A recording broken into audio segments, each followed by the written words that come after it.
सभी मित्रों का स्वागत है। कल से हमने स्वतंत्रता की शुरुआत किया है। कुछ मित्र आज जुड़े हैं, आशा है कि खोलेंगे। अगर उन्होंने 7:30 बजे खोल लिया हो तो हो सकता है न दिखाई पड़ रहा हो, इसलिए एक बार ऐप बंद करके आप पुनः खोल लें। ऐसी स्थिति में कल हमने स्वतंत्रता का कॉन्सेप्ट क्लियर किया था, बल्कि उसको हमने YouTube पर भी डाल दिया है और आशा है कि आप पढ़े होंगे। अब जहां कल हमने समाप्त किया था उसी के आगे हम बढ़ रहे हैं। चूंकि हम पढ़ रहे थे कि स्वतंत्रता के दो रूप हैं, यानी स्वतंत्रता के दो रूप हैं। और पहली चीज हम नकारात्मक स्वतंत्रता पर चर्चा कर रहे थे।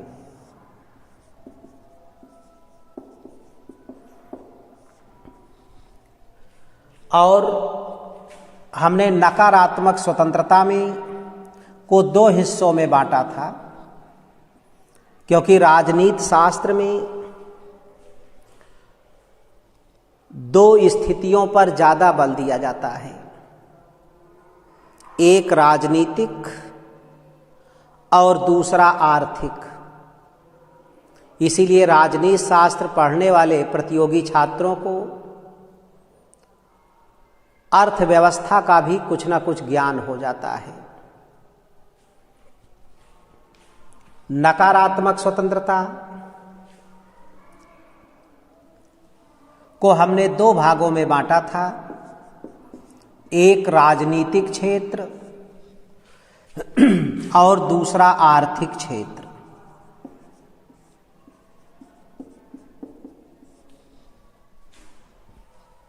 राजनीतिक क्षेत्र में नाम तो कई लोगों को आएगा, लेकिन हमने आपको स्पष्ट बताया था कि जो नकारात्मक उदारवादी हैं या व्यक्तिवादी हैं वही इसके समर्थक हैं। चूंकि स्वतंत्रता उदारवाद की आत्मा है और जैसे जैसे उदारवाद का स्वरूप बदला वैसे वैसे स्वतंत्रता की परिभाषा में भी परिवर्तन हुआ। राजनीतिक क्षेत्र में हमने 3 नाम लिया था। एक नाम लॉक का लिया था, दूसरा नाम स्पेंसर का लिया था और तीसरा नाम मिल का लिया था। इसके अलावा भी कुछ लोग हैं, सीले वगैरह, लेकिन 3 मुख्य होते हैं और इन तीनों में से कोई ना कोई प्रश्न परीक्षा में अवश्य आता है। आर्थिक क्षेत्र में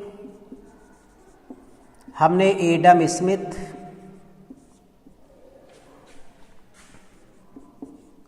माल्थस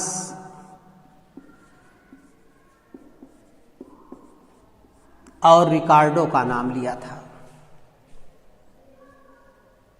नकारात्मक स्वतंत्रता में हमने कहा था कि जो राज्य है उसकी भूमिका न्यूनतम होती है, क्योंकि चाहे अधिकार हो, स्वतंत्रता हो, समानता हो, न्याय हो, इन सारी चीजों में मुख्य रूप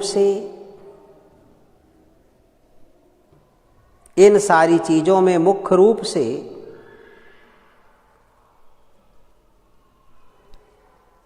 राज्य और व्यक्ति के बीच संबंध होते हैं। तो नकारात्मक स्वतंत्रता में जो राज्य है इसकी भूमिका न्यूनतम होती है। ये केवल सुरक्षा, शांति व्यवस्था और न्याय तीनों की स्थापना के लिए ही कार्य करता है। और यह एक प्रकार से अगर देखा जाए तो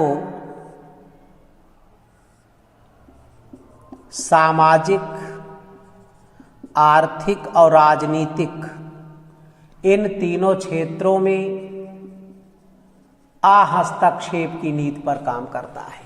कोई इंटरफेयर नहीं करता, सभी को बराबर स्वतंत्रता देता है।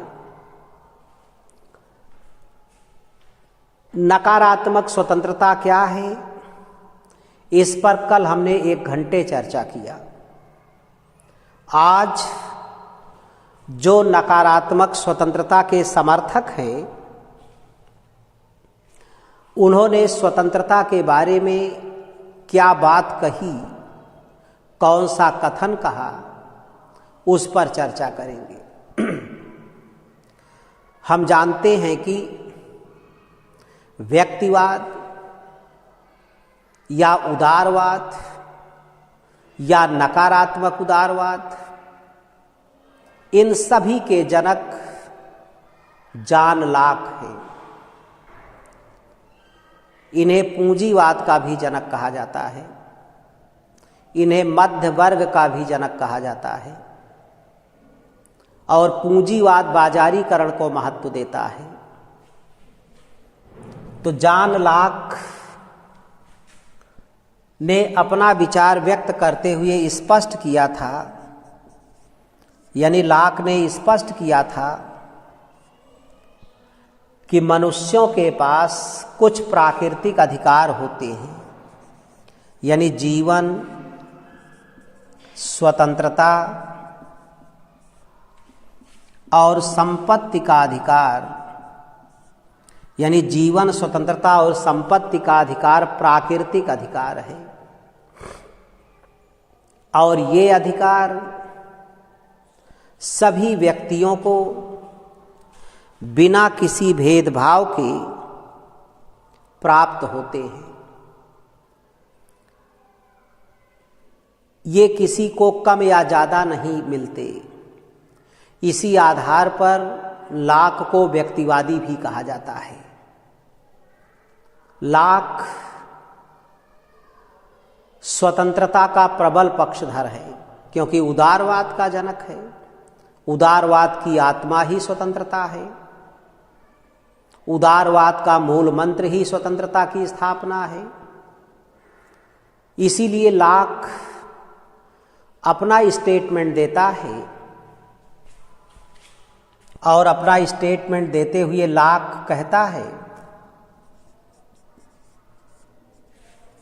कि विधि और स्वतंत्रता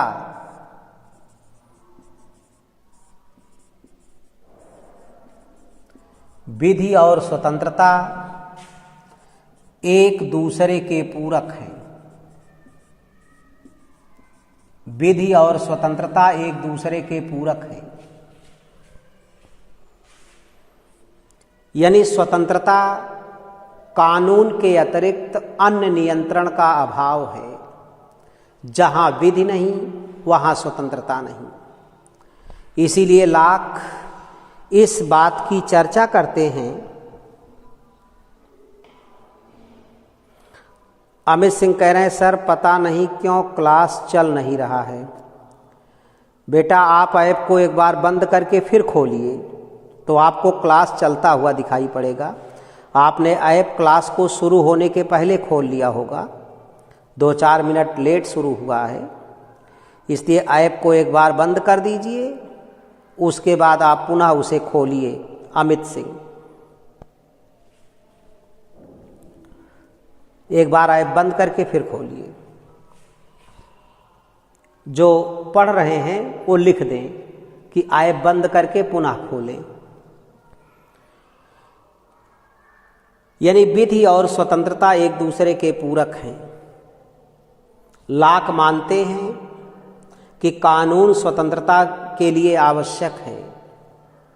स्वतंत्रता में बाधा नहीं पैदा करता कानून, बल्कि स्वतंत्रता की रक्षा करता है। इसीलिए इसको उन्होंने दूसरे रूप में भी कहा कि स्वतंत्रता कानून के अतिरिक्त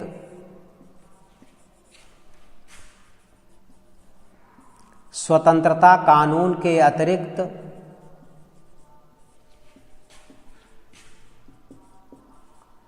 अन्य नियंत्रण का अभाव है।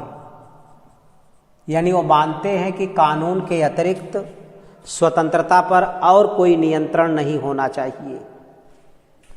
यानी कानून के अतिरिक्त स्वतंत्रता पर अन्य कोई नियंत्रण नहीं होना चाहिए। इसी को लाख ने एक रूप में और व्यक्त किया। तीनों का मतलब एक ही है, लेकिन कभी कभी डिफरेंट फॉर्म में आ जाता है। जहां विधि नहीं, जहां विधि नहीं वहां स्वतंत्रता नहीं।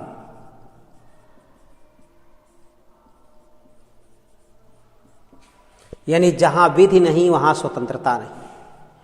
तो लाख ने स्वतंत्रता की रक्षा के लिए, स्वतंत्रता को बनाए रखने के लिए कानून को आवश्यक माना। लाख व्यक्तिवाद के जनक हैं। ऐसा वाहन ने कहा भी है कि लाख का संपूर्ण राजनीतिक विचार व्यक्ति के इर्द गिर्द घूमता है। व्यक्ति की स्वतंत्रता की रक्षा करना राज्य का परम कर्तव्य है। इसीलिए लाख भी मानते हैं कि राज्य एक आवश्यक बुराई है। राज्य का ज्यादा हस्तक्षेप व्यक्ति की स्वतंत्रता को कम करता है, लेकिन फिर भी राज्य आवश्यक होता है। क्योंकि अगर राज्य नहीं होगा तो सुरक्षा, शांति व्यवस्था और न्याय की स्थापना कौन करेगा। लाख में सर्वाधिक महत्वपूर्ण यही स्टेटमेंट है और तीनों एक दूसरे के पूरक है। इसलिए किसी न किसी रूप में ये परीक्षा में आ सकता है। इसलिए भी हम लिख दे रहे हैं कि आपको नोट्स कहीं से मंगाने की कोई आवश्यकता नहीं है। आप खुद नोट्स बनाइए। अमित सिंह अभी आपका नहीं चला लग रहा है। अब लाख के बाद हम इस पर चर्चा करते हैं। जो एडम स्मिथ हैं, ये अर्थशास्त्र के जनक हैं। 1776 में इन्होंने अपनी प्रसिद्ध पुस्तक द वेल्थ ऑफ नेशन लिखा। यानी एडम स्मिथ ने सन 1776 में अपनी पुस्तक द वेल्थ ऑफ नेशन लिखा। द वेल्थ ऑफ नेशंस में इन्होंने दो सिद्धांत दिया। इस पुस्तक में एक तो इन्होंने अहस्तक्षेप का सिद्धांत दिया। अहस्तक्षेप को लेसेस फेयर अंग्रेजी में कहते हैं। अहस्तक्षेप का सिद्धांत दिया और दूसरा सिद्धांत इन्होंने आर्थिक मानव का दिया। इसीलिए कभी कभी जब सवाल पूछा जाता है कि आर्थिक मानव का विचार किसने दिया, तो एडम स्मिथ ने दिया। अहस्तक्षेप के सिद्धांत का प्रतिपादन किसने किया? एडम स्मिथ ने किया। किसमें किया? इस पुस्तक में किया।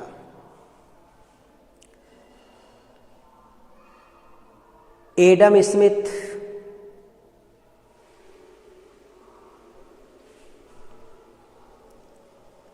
आर्थिक क्षेत्र में लेसेस फेयर के सिद्धांत का प्रतिपादन कहते हैं। वो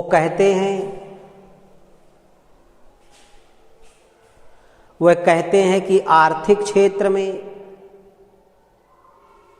राज्य को हस्तक्षेप नहीं करना चाहिए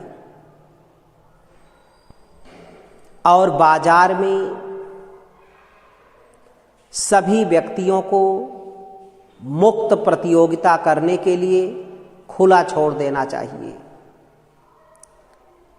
ताकि व्यक्ति अपनी आर्थिक आय में वृद्धि कर सके। एडम स्मिथ यह मानते हैं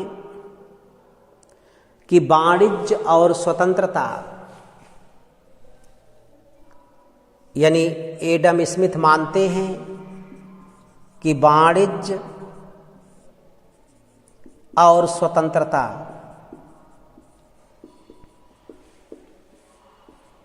एक दूसरे के पूरक हैं।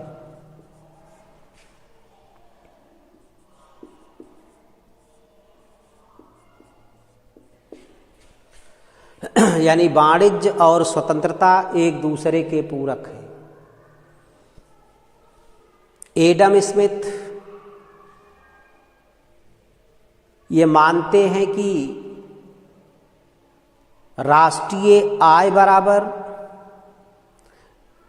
व्यक्तियों की आय का योग।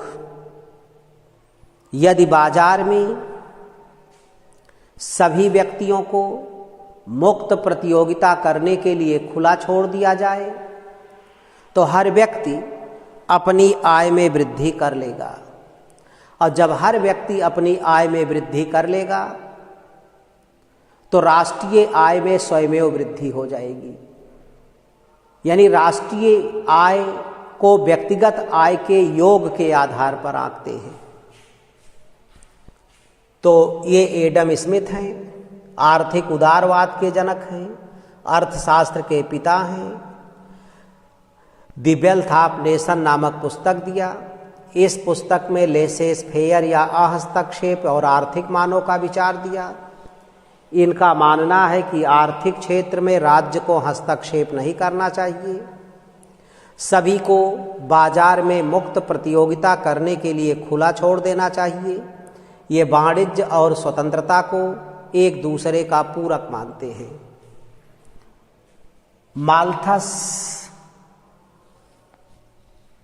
माल्थस ने जनसंख्या सिद्धांत का प्रतिपादन किया। माल्थस ने जनसंख्या सिद्धांत का प्रतिपादन किया और रिकार्डो ने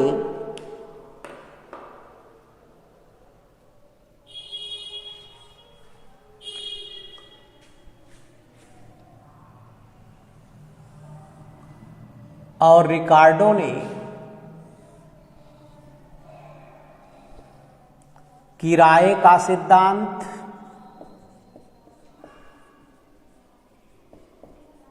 रिकार्डो ने किराए का सिद्धांत और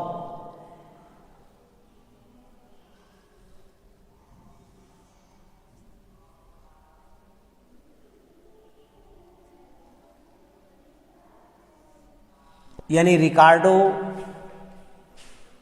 ने एक प्रकार से किराए के सिद्धांत का प्रतिपादन किया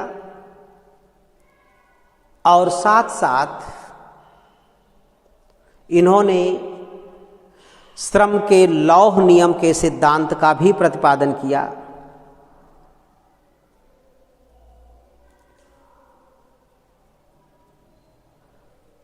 पूनम जी अगर चल नहीं रहा है तो उसको रिफ्रेश करके चलाएं, या इसमें लिखा हुआ है कि ऐप को बंद करके फिर से चलाएं।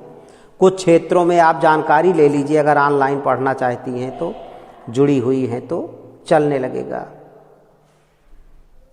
एक बार ऐप बंद कर दीजिए, उसके बाद फिर से चलाइए। ऐसी स्थिति में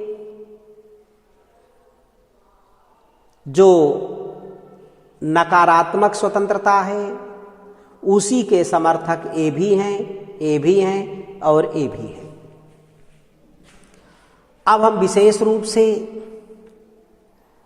स्पेंसर और मिल पर चर्चा करेंगे। स्पेंसर और मिल का विचार नकारात्मक स्वतंत्रता के संदर्भ में इम्पॉर्टेंट भी माना जाता है। आशा है कि आप स्वयं नोट्स बनाएंगे, किसी भी नोट्स पर निर्भर ना रहिए। और अगर आप नोट्स बनाएं तो आप ये भी देख लें, कोई पीछे जो आए हुए प्रश्न हैं उसको भी उसमें शामिल करते जाइए।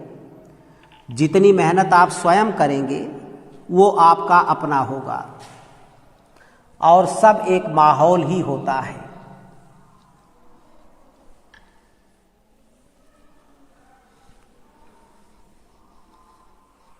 यानी रिकार्डो ने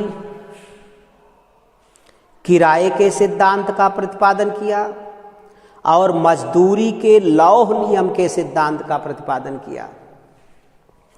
लौह नियम का मतलब है कभी ना बदलने वाला नियम। ये रिकार्डो ने किराए का सिद्धांत और मजदूरी के लौह नियम के सिद्धांत का प्रतिपादन किया। इसमें हम स्पेंसर पर आते हैं। लॉक व्यक्तिवाद के जनक हैं, लेकिन व्यक्तिवाद की विचारधारा को चरम सीमा पर स्पेंसर ने पहुंचाया है। इसीलिए हम स्पेंसर को वैज्ञानिक व्यक्तिवाद का जनक मानते हैं। वैसे इसकी चर्चा आगे भी होगी। वैज्ञानिक व्यक्तिवाद का जनक मानते हैं। वैज्ञानिक शब्द क्यों लगाया जाता है? वैज्ञानिक का मतलब ही होता है, यानी वैज्ञानिक का मतलब होता है जिसमें संशोधन की कुछ भी गुंजाइश ना हो। तो नकारात्मक स्वतंत्रता को चरम सीमा पर पहुंचाने का श्रेय इन्हीं को जाता है। 3 बातें विशेष रूप से इनके साथ जुड़ी हुई हैं, यानी 3 बातें विशेष रूप से इनके साथ जुड़ी हुई हैं। पहली चीज तो ये है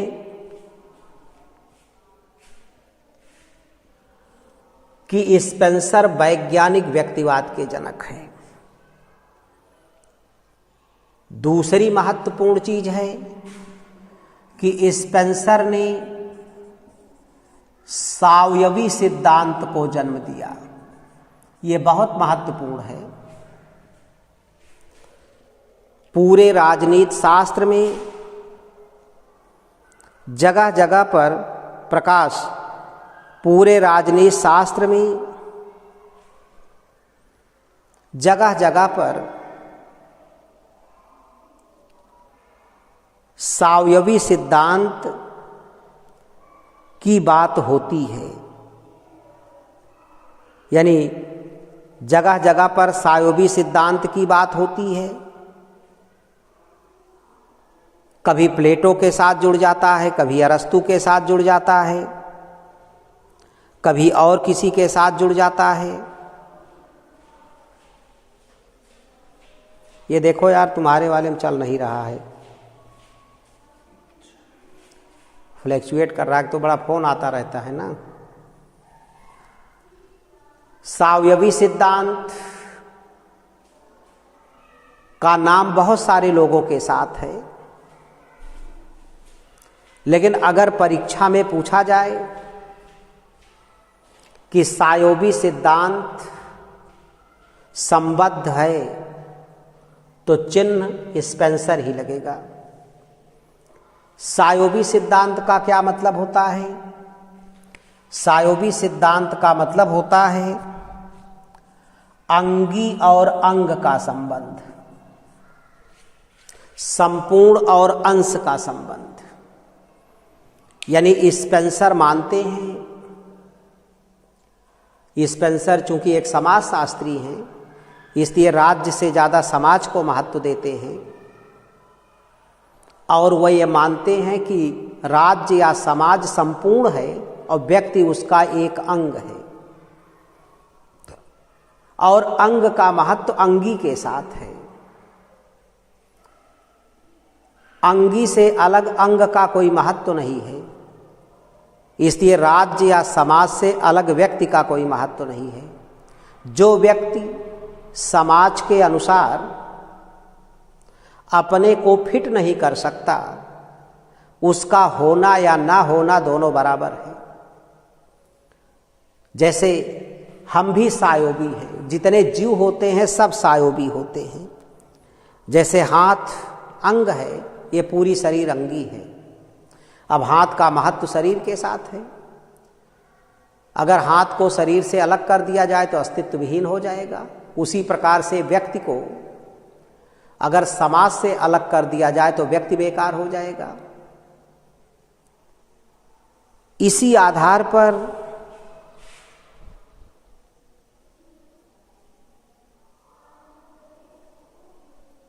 देखिए, पुष्पराज जी अगर चल नहीं रहा है तो आपके यहाँ ही कोई प्रॉब्लम होगी, हमारे यहाँ कोई प्रॉब्लम नहीं है, क्योंकि हमारा वाईफाई सही चल रहा है और यहाँ पर हम मोबाइल ले करके बैठे होते हैं और इसमें से सही रेस्पांस दे रहा है। आपके यहाँ कोई प्रॉब्लम होगी। ऐसी स्थिति में सायोबी सिद्धांत भी इससे संबंधित है। इन्होंने सर्वाइवल ऑफ फिटेस्ट या योग्यतम की उत्तरजीविता के सिद्धांत का प्रतिपादन किया।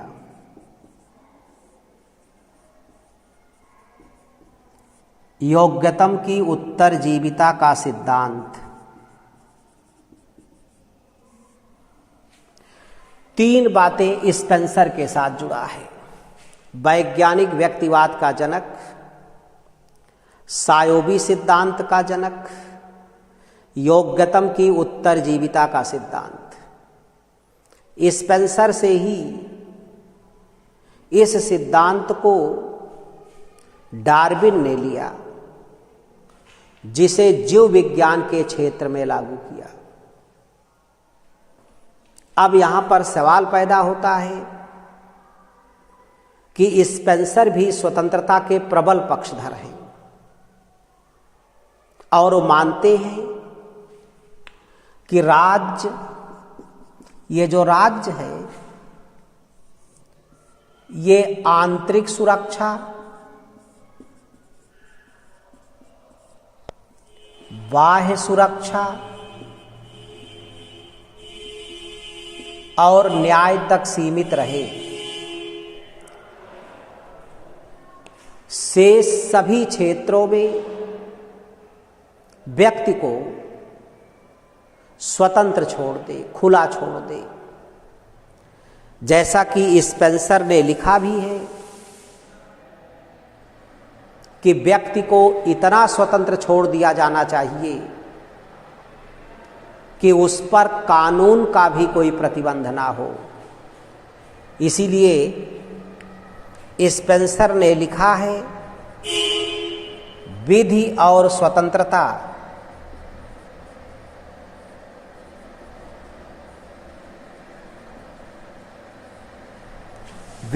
स्वतंत्रता एक दूसरे के विरोधी हैं। यानी विधि और स्वतंत्रता एक दूसरे के विरोधी हैं।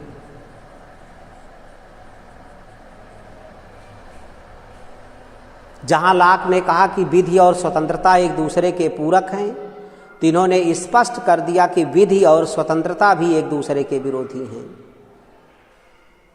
स्पेंसर ने तो यहां तक कह दिया कि एक व्यक्ति अपनी इच्छानुसार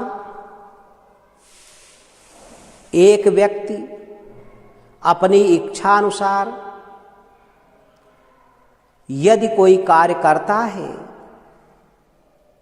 और दूसरा व्यक्ति भी उसी प्रकार से कार्य करता है, तो दोनों बराबर होंगे, कोई किसी में बाधा ना डाले। यदि एक व्यक्ति अपनी इच्छा अनुसार कोई कार्य करता है तो दूसरा व्यक्ति उसकी इच्छा में कोई बाधा ना डाले, या जिस इच्छा से एक व्यक्ति कोई काम कर रहा है अगर उसी इच्छा से कोई दूसरा व्यक्ति भी काम कर रहा है तो दोनों बराबर हैं, कोई किसी में बाधा डालने का प्रयास ना करे। अब ऐसी स्थिति में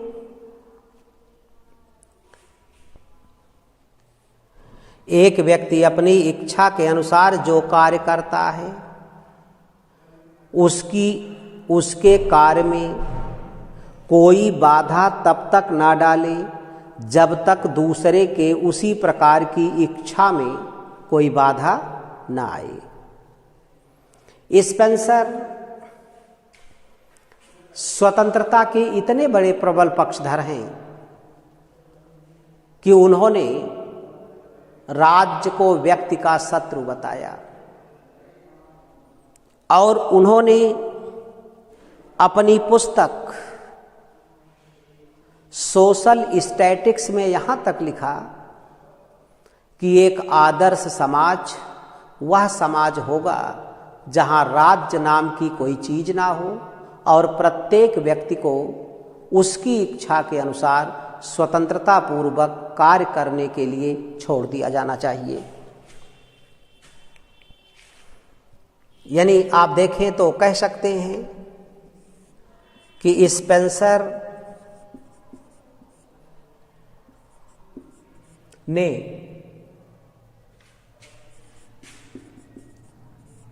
राज्य को व्यक्ति का शत्रु माना।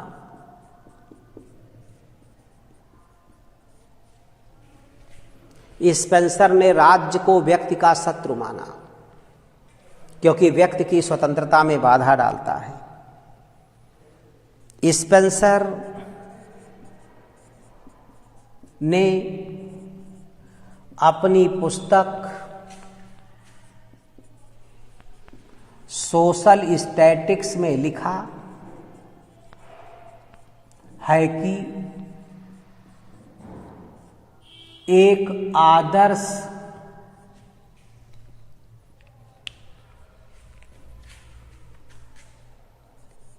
आदर्श समाज वह होगा जहां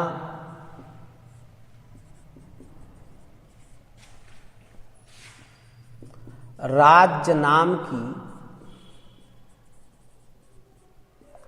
कोई संस्था ना हो और व्यक्ति को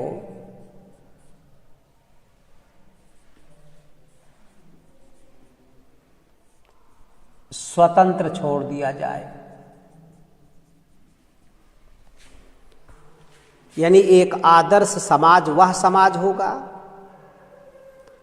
जहां राज्य नाम की कोई संस्था ना हो और व्यक्ति को स्वतंत्र छोड़ दिया जाए कि वह अपने व्यक्तित्व का विकास करे।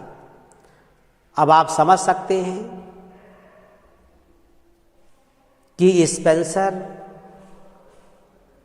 वैज्ञानिक व्यक्तिवाद के जनक हैं, व्यक्ति की स्वतंत्रता के प्रबल पक्षधर हैं। वे कानून तक को नहीं मानते, वे राज्य तक को समाप्त करने की बात करते हैं। इसलिए स्पेंसर को नकारात्मक स्वतंत्रता का एक प्रकार से नकारात्मक स्वतंत्रता के रूप में देखा जाता है। दिखाई तो पड़ रहा है, थोड़ा छोटा है लेकिन आप बड़ा कर लेंगे तो आपको दिखाई पड़ेगा। चूंकि आप पढ़े भी हैं इसलिए किसी प्रकार की कोई दिक्कत नहीं होगी। अब देखिए, इसको मैं मिटा रहा हूं और जेएस मिल पर चर्चा शुरू कर रहा हूं।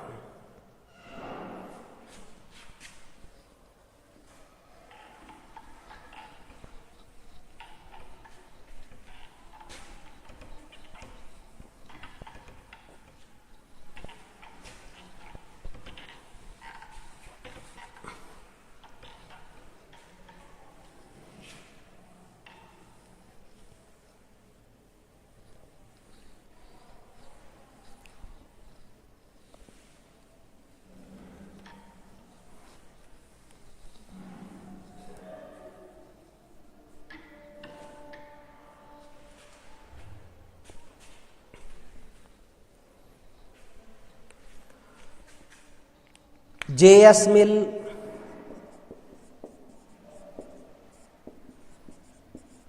स्वतंत्रता के बड़े प्रबल पक्षधर हैं। वैसे जे.एस. मिल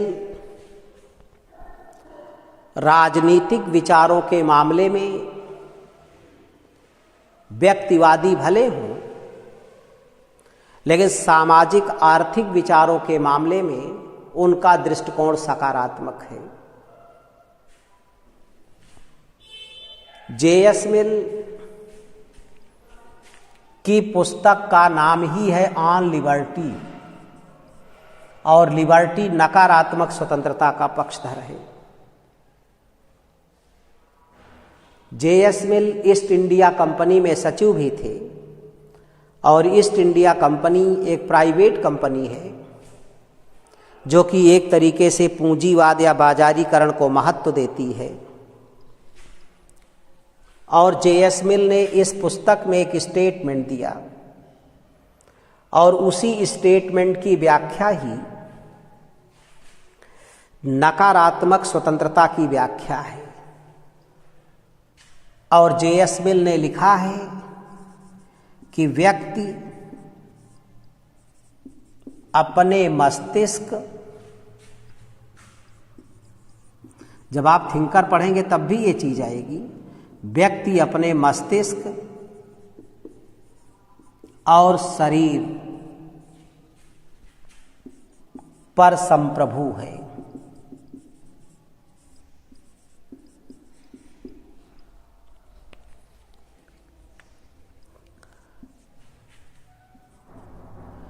यानी व्यक्ति अपने मस्तिष्क और शरीर पर संप्रभु है। यहां दो चीज आती है।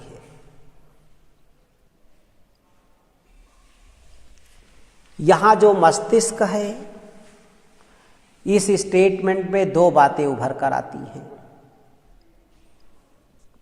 ये जो मस्तिष्क है, चूंकि मस्तिष्क से बोला जाता है, चूंकि मस्तिष्क से बोला जाता है, इसलिए जो मस्तिष्क है वो भाषण एवं अभिव्यक्ति की स्वतंत्रता को व्यक्त करता है।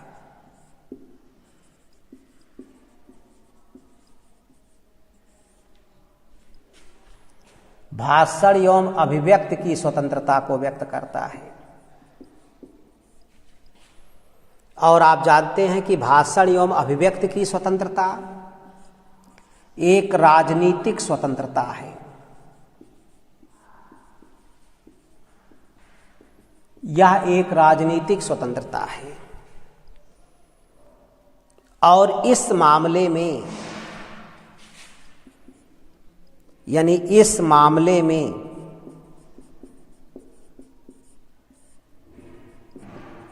मिल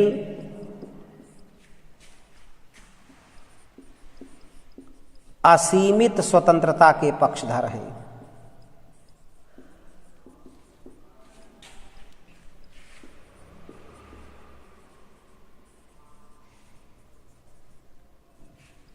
यानी इस मामले में मिल असीमित स्वतंत्रता के पक्षधर हैं। और मिल ने इसी पर दो स्टेटमेंट दिया है, और इसी पर दो स्टेटमेंट देते हुए उन्होंने कहा है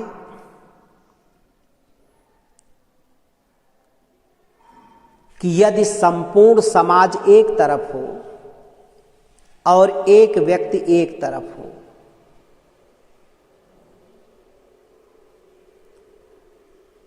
तो समाज को यह अधिकार प्राप्त नहीं है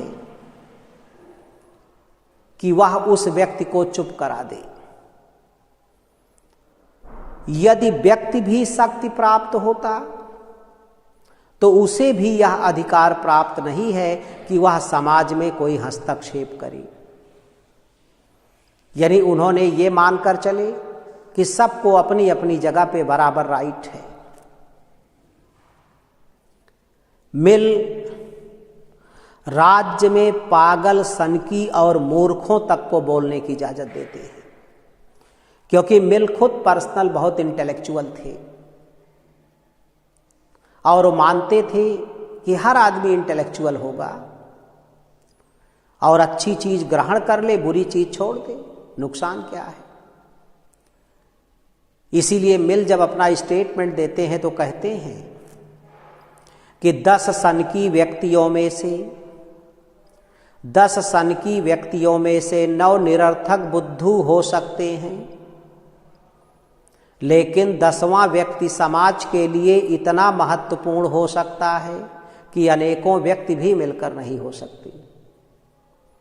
यानी 10 सनकी व्यक्तियों में से 9 निरर्थक बुद्धू हो सकते हैं, लेकिन 10वां व्यक्ति समाज के लिए इतना महत्वपूर्ण हो सकता है कि अनेकों व्यक्ति भी मिलकर नहीं हो सकते।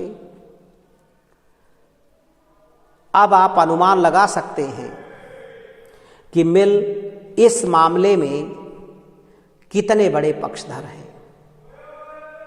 इसीलिए मस्तिष्क का अर्थ भाषण एवं अभिव्यक्ति की स्वतंत्रता है। भाषण एवं अभिव्यक्ति की स्वतंत्रता एक राजनीतिक स्वतंत्रता है। इस मामले में मिल असीमित स्वतंत्रता के पक्षधर हैं। वह पागल मूर्ख सनकी तक को बोलने का अधिकार देना चाहते हैं, क्योंकि उनका मंतव्य कबीरपंथी था कि सारी सारी को गह रहे थोथा दिए उड़ाई। शरीर से कार्य किया जाता है। शरीर का अर्थ कार्य की स्वतंत्रता है, यानी शरीर का आशय कार्य की स्वतंत्रता है। और कार्य की स्वतंत्रता को मिल 2 भागों में बांटते हैं। एक स्वाविषयक, कभी कभी परीक्षा में यही सवाल आता है कि मिल स्वाविषयक व अन्य विषयक 2 भागों में किसने बांटा, तो मिल पर चिन्ह लगता है। इसी को स्वपरक व अन्य परक भी कहते हैं। मिल कहते हैं कि व्यक्ति के स्वाविषयक कार्य वह कार्य हैं जिनका संबंध स्वयं से है। व्यक्ति के स्वाविषयक कार्य वह कार्य हैं जिनका संबंध स्वयं से है, व्यक्तिगत है। इस मामले में राज्य को कोई हस्तक्षेप नहीं करना चाहिए और व्यक्ति को खुला छोड़ देना चाहिए। लेकिन साथ साथ कहते हैं कि एक मामले में हस्तक्षेप कर सकता है, वो भी है आत्मरक्षा। जैसा कि मिल का कथन है,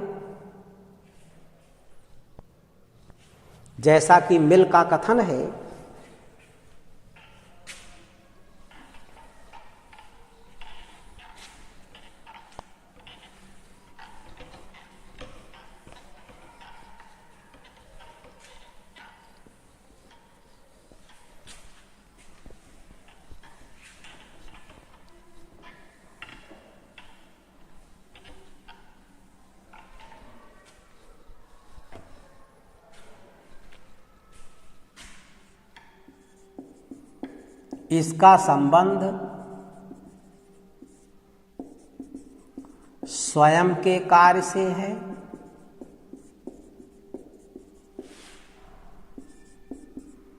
इस मामले में राज्य हस्तक्षेप ना करे, लेकिन आत्मरक्षा के आधार पर कर सकता है।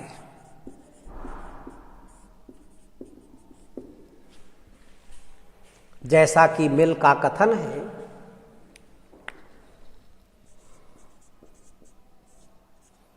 मानव जाति, जैसे कोई एक व्यक्ति पुल पार करना चाहता है लेकिन आगे पुल टूटा हुआ है, उसे पता नहीं है, आगे वो जाएगा, गिरेगा तो मर जाएगा। अगर आपको पता है कि आप मना कर दीजिए कि भाई साहब वहाँ पुल टूटा हुआ है, आप जाएंगे तो मर जाएंगे। अगर वो मानता है तो ठीक है, नहीं मानता है तो जाए। मानव जाति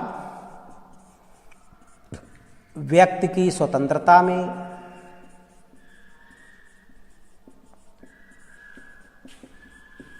केवल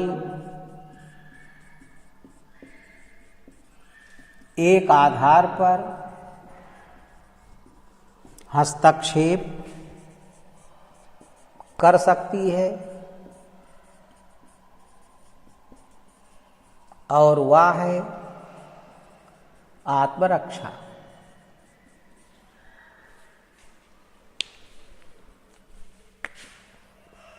इसका संबंध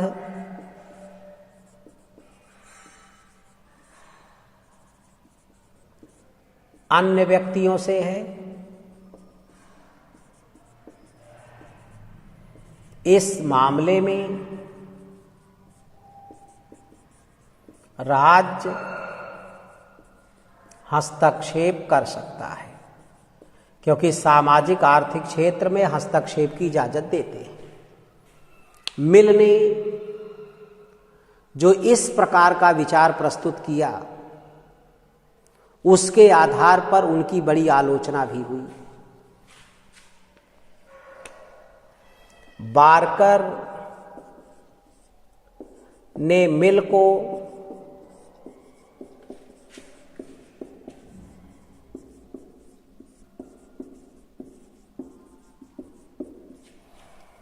खोखली स्वतंत्रता का वाहक कहा। बारकर ने मिल को खोखली स्वतंत्रता का वाहक कहा और इस आधार पर भी मिल की आलोचना होती है कि आज मनुष्य एक सामाजिक प्राणी है। व्यक्ति के प्रत्येक कार्य सामाजिक हितों में बाधा डाल सकते हैं या फायदा पहुंचा सकते हैं, इसलिए सामाजिक हित के आधार पर व्यक्ति के कार्यों पर प्रतिबंध है। आज आप देखते हैं कि सार्वजनिक स्थान पर आप धूम्रपान नहीं कर सकते। भारत का संविधान तमाम अधिकार देता है, लेकिन आप कोई ऐसा भाषण देंगे जो राष्ट्र की एकता अखंडता में बाधा पहुंचाएगा तो पोटा के तहत 4 सोटा लगा के जेल में डाल दिया जाता है। धार्मिक स्वतंत्रता का अधिकार है, लेकिन नैतिकता, सुव्यवस्था और स्वास्थ्य के आधार पर उस पर भी प्रतिबंध है। तो आज मनुष्य एक सामाजिक प्राणी है, इसलिए आज हम मिल के विचार को स्वीकार नहीं कर सकते। लेकिन कुल मिलाकर हम ये कह सकते हैं कि मिल एक संत टाइप के थे। 8 वर्ष की अवस्था में प्लेटो हेरोडोटस को पढ़ डाले थे। उनका मस्तिष्क बहुत परिपक्व था, जो जैसा होता है वैसा सोचता भी है। यहाँ उनका दृष्टिकोण कबीरपंथी था। वो ये मानते थे कि सारी को गह रहे, थोथा दिए उड़ाए। आप अच्छी चीज़ ले लीजिए, बुरी चीज़ छोड़ दीजिए।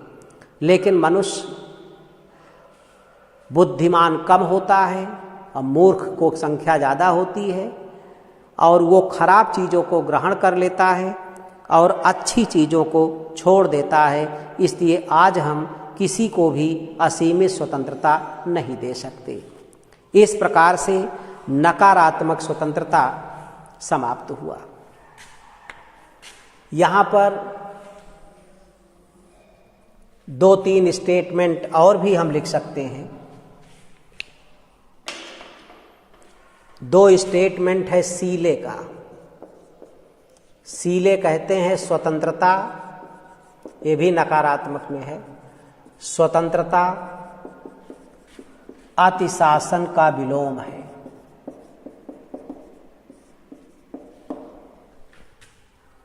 फिर सीले कहते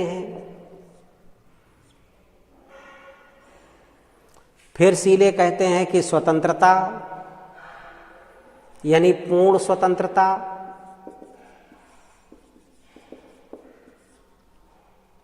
का शाब्दिक अर्थ है, पूर्ण स्वतंत्रता का अर्थ है सरकार का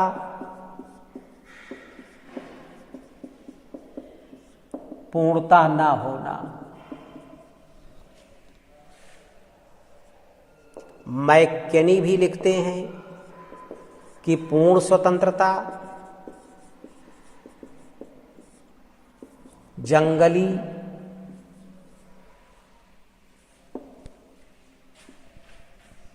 गधे और आवारागर्दी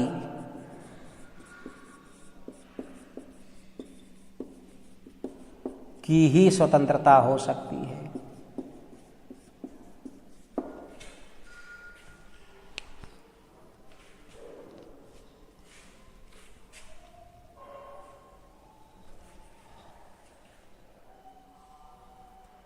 J.S. मिल का एक स्टेटमेंट और भी हम लिखेंगे।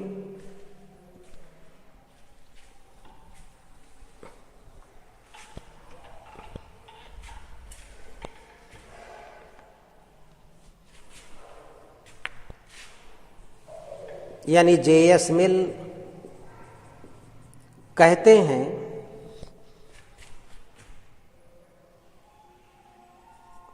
प्रत्येक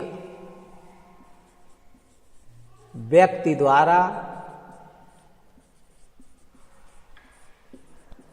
अपनी मर्जी से, प्रत्येक व्यक्ति द्वारा अपनी मर्जी से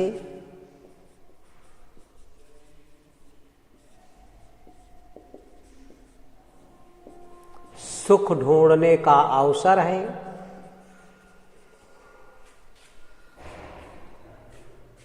जितनी देर तक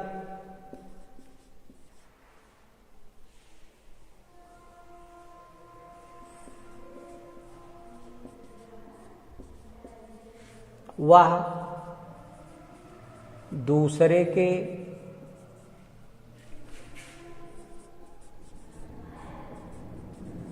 इसी प्रकार के सुख में